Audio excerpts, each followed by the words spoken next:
شەڤاش دایکبوونا حەزرەتê Mesîh li zorbey kenîsên Mosilê rêwresmên cejnê hatine geran bi beşdariya kiristiyanên evê deverê. Lava hatine kirin ku mirovayetî û giyanê lêborînê û pêkvejiyan li ser û her tiştekî bîtin. Lê kenîsa Mar Yosef li qeza Hemdaniyê Rojhilatê deşta Neynewa şeva cejnê lê hate gêran, li destpêkê lava hatine kirin û dest bi rêwresmên ayînî kirin. Kiristiyanên evê deverê wesa dibêjin ku evê cejnê cêwaziya xwe heye ji ber hebûna vayrosê koronayê, her wesa bi hatina cejna ji dayikbûna Hezretê Mesîh dixwazin êmnahî berqerar bîtin û jiyaneka taze li Iraqê dest pê biket. عيد ميلاد يسوع أكبر فرحة للعالم أجمع. روژا دایکبوونا عیسی مسیح مزنترین کیفه جی بو همی جیهانه و بتنهی خوده اف ججنه و اف ساله ده باشتر بتج ججن و سالا بوری و بهویا خوده اف ویروس کرونا نامینت. يختلف عن غيره.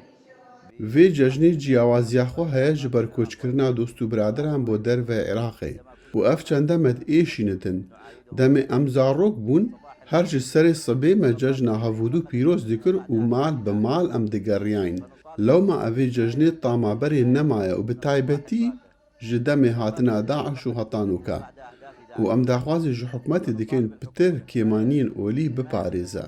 Her wesa bi hatina cejnê kiristiyanên deşta Neynewa dixwazin yasayên taze bihêne derkirin û mafê hemî kemînan têda bîtin û li her cihekî yasa serwer bît. كل شيء أن تكون صادقة مع شعبه مو وعود والشعب كي يتعذب. بری هر تشتی دوید حکومت یا راستگو بتن دگل خلکی خواه دمی سوز و پیمانه که دتا خلکی فرج بجی بکتن. خالا دوی یاسایا دریخن و اف یاسایا لسر همو هاولاتیان بهیت جبجی کرن و فره یکسانی هبیتن دنیف برا گشت هاولاتیان دا چه مسلمان بت یان مسیحی یان جی ازدی بتن یان صابئی. خالا داوی جی عراقی گلک خیر و برکت هنا خوزی اف خیر و برکت هر لعراقی بمینن.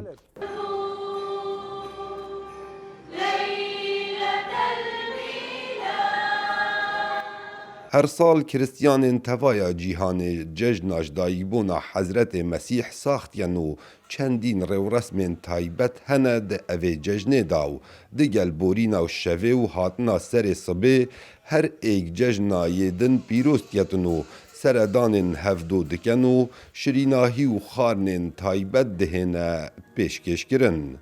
Kawa Umer Dengê Emerîka, deşta Mosul.